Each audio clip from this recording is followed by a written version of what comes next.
जब भी कोई बोलता है कि ये बंदा गवर्नमेंट की फील्ड में या फिर गवर्नमेंट प्रोजेक्ट्स लेता है, तो हर एक के दिमाग में यही इमेज आती है। गवर्नमेंट प्रोजेक्ट्स मतलब पैसा ही पैसा, लग्ज़री कार्स, अनलिमिटेड प्रोजेक्ट्स और अनलिमिटेड प्रॉफिट्स। लेकिन क्या ये सच है?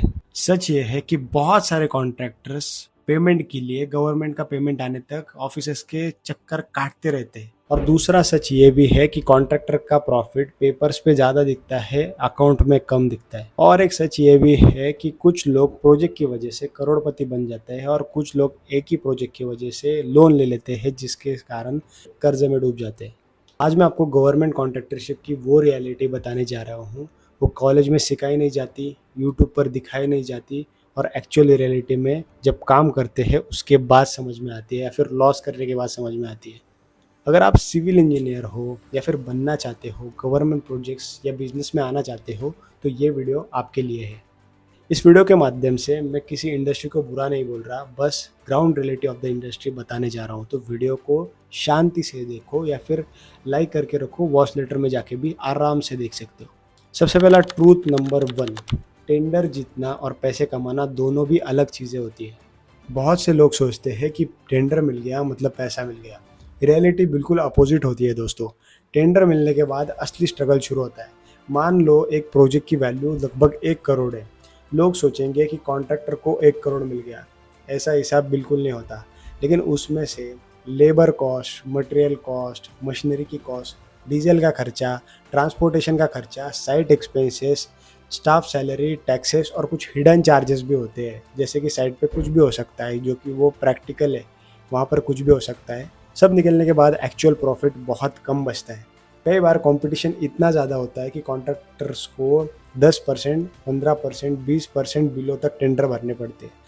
मैंने तो कुछ डिपार्टमेंट या फिर कुछ ऐसे कोटाज होते हैं पीडब्ल्यूडी में, वहाँ पे जैसे मेरा सूबे का होता है, जो अनएम्प्लॉयड इंजीनियर का कोटा होता है, उसमें लगभग 52% बिलो तक टेंडर भरे लोगों ने। मतलब 1 करोड़ का अगर टेंडर है तो 50 लाख में, कम से कम 50 लाख में काम। अभी बताओ, ये रियलिटी है। अभी सोचो, आपने इतना कम रेट पे एक तो टेंडर फिल किया है और बीच में सीमेंट, स्टील, डीजल कुछ भी महंगा हो गया, फिर कुछ भी प्रॉब्लम आया, तो प्रॉफिट और कम हो जाएगा। और कई केसेस में कॉन्ट्रैक्टर सिर्फ प्रोजेक्ट कंप्लीट करने के लिए ही काम करता है, ना उसमें प्रॉफिट बचता है ना कुछ भी। Truth number 2, payment delay contractor का सबसे बड़ा दुश्मन है। इंडस्ट्री का सबसे पेनफुल ट्रूथ यही है कि पेमेंट डिले। अभी मेरा भी एक काम है जिसमें से 1 साल अभी हो गया, पेमेंट अभी तक नहीं मिला।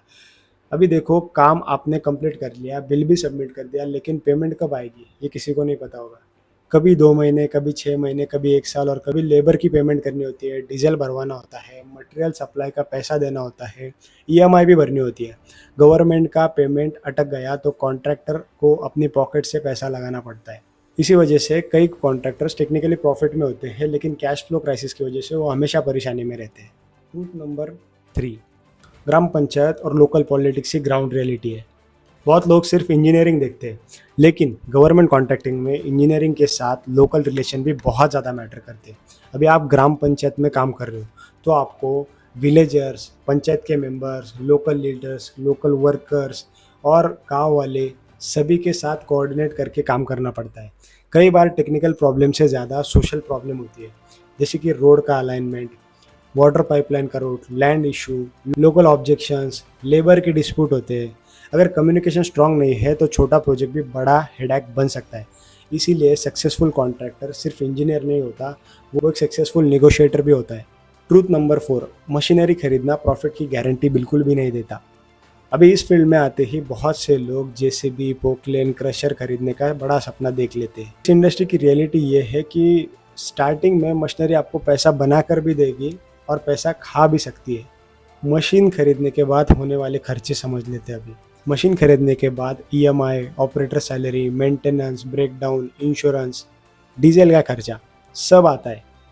अगर मशीनरी कंटिन्यूसली चल नहीं रही है तो एसेट एक लायबिलिटी भी बन सकता है, और जिसके कारण कई कॉन्ट्रैक्टर मशीनरी के लोन के प्रेशर में आ जाते हैं। ट्रूथ नंबर 5, इंडस्ट्री में सर्वाइव करने के लिए सबसे इंपॉर्टेंट ऑटो कैड या फिर एस्टिमेशन नहीं होता, वो कैश फ्लो मैनेजमेंट होता है।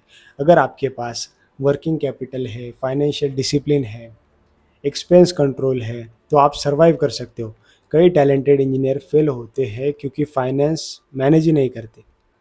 सो these are the truths of this industry. अगर फिर भी आप आना चाहते हो फील्ड में तो आपका वेलकम है। आपको हार्ड वर्किंग, एक पेशेंट, डिसिप्लिन इंजीनियर बनना पड़ेगा, जो कि आपको फील्ड बना देगी। स्टार्टिंग में थोड़े एक्सपेंसेस कम रखो, बड़ी एक्सपेक्टेशन भी कम रखो, जिससे कि आप अच्छी तरीके से ग्रो कर पाओगे। I hope this video will help upcoming civil engineers या फिर businessman. Signing off, DS Infra Projects।